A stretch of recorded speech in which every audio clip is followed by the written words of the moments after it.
తులారాశి వారికి ఎన్నడూ లేనటు విధంగా ఆదాయ వ్యయాలలో అద్భుతంగా ఉండినను 6వ స్థానంలో ఏడాది తర్వాత రవి భగవానుడు శని భగవానుడితో షష్టమ స్థానంలో ఉన్నప్పుడు అనేక రకాల ఇబ్బందులను ఎలా తొలగించుకోవాలో ఈ వీడియోలో సవివరంగా సంపూర్ణంగా తెలుసుకుందాం.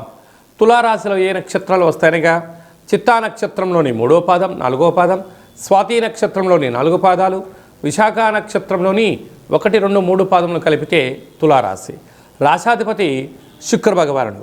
వీరికి సంతాన స్థానంలో పంచమ స్థానంలో త్రిగ్రహ సంచార స్థితి ఉన్నప్పుడు దయచేసి మీ పిల్లలను వేసవికాల సమయంలో చెరువుల దగ్గరికి, ఆటలాడుకునేటువంటి కార్యక్రమాల దగ్గరికి, గ్రౌండ్లలో పిల్లలు ఏం చేస్తున్నారో తప్పక మీరు గమనించి తీరాలి అని చెప్పి జ్యోతిర్విజ్ఞానం తెలియజేస్తుంది.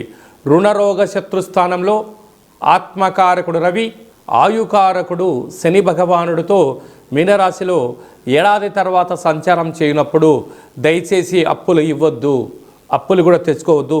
ఈ రెండిటి వలన మీరు ఒత్తిడికి గురవ్వడం, దీర్ఘకాలిక వ్యాధికి ఇబ్బంది పడడం, పోలీస్ స్టేషన్లు, కోర్టు సమస్యలను ఎదుర్కొనే పరిస్థితి అధికంగా ఉంటుంది.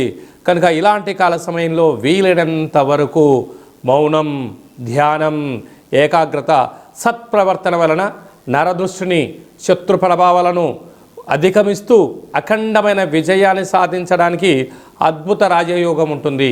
అలాగనే విశేషంగా సప్తమ స్థానంలో శుక్ర భగవానుడు ఉండడం వల్ల ప్రేమికులు తస్మాత్ జాగ్రత్త.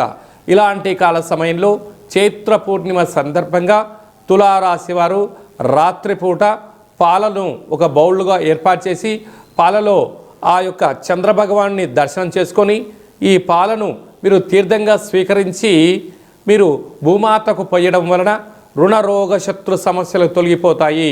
కాలాష్టమి సందర్భంగా సూర్య నమస్కారము, భైరవ స్వామి వారికి స్మరణ అవసరం అని చెప్పి గుర్తుపెట్టుకోగలగాలి.